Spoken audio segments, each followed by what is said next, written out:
પાટણ તાલુકાના સંખારી મુકામે રોહિત સમાજના વૃદ્ધ અને ભાઈ ઉપર ધારિયા અને પંચ વડે હુમલો કરાયો। સંખારી મુકામે માથાભારે ઈસમ દ્વારા હુમલો થતાં ધારપુર હોસ્પિટલમાં સારવાર અર્થે લઈ જવામાં આવ્યા હતા। પંચ અને ધારિયાના ઘા વડે મુસ્લિમ સમાજના માથાભારે ઈસમો દ્વારા હુમલો થતાં ધારપુર સારવાર અર્થે ખસેડાયા હતા। ત્યારે હજુ સુધી પોલીસ ફરિયાદ ન નોંધાતા પોલીસ નિષ્ક્રિયની કામગીરી અંગે અનેક સવાલો ઉઠ્યા હતા। ત્યારે રોહિત સમાજ દ્વારા રોષ જોવા મળ્યો હતો।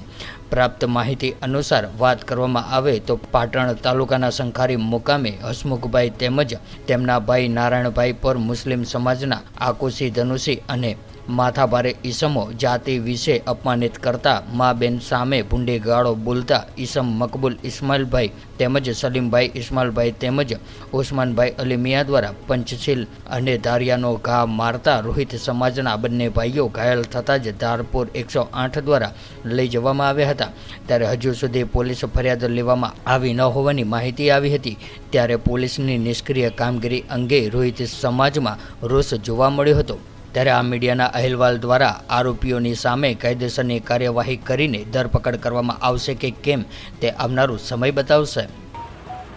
હસમુખભાઈ મારા મોટા ભાઈ છે, મોટા બાપાના દીકરા, બરાબર। આ બનાવ એમને જે અત્યારે બતાવ્યો એ સાચો અને સત્ય હકીકત છે, બરાબર। જાણવા જો ઇન્ટરવ્યુમાં અમે સાથે મળી અને જાણ કરીએ છીએ। અમે રહીએ છીએ એની બાજુમાં ગૌચર જમીન પડેલી છે, એમાં બહારના માણસો લાવે અને અહીંયા રહે અને અમારી જે પાણીની પાઇપ નીકળતી હતી એમાંથી કોઈ બીજી પાઇપ જાય એમાંથી તમે પાણી લઈ શકો છો। અમારી પાણીની પાઇપ 500 ઘર પાણી પહોંચતું નહીં અમારે, જો તમે ઓછી લેવો નહીં।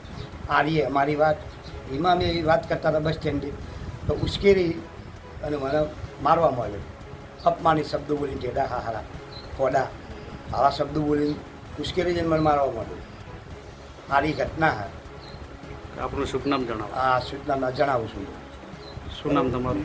મારું નામ પરમાર હસમુખભાઈ ખેગારભાઈ, મારું ગામ સંખારી, તાલુકો પાટણ, જિલ્લો મહેસાણા, જિલ્લો પાટણ।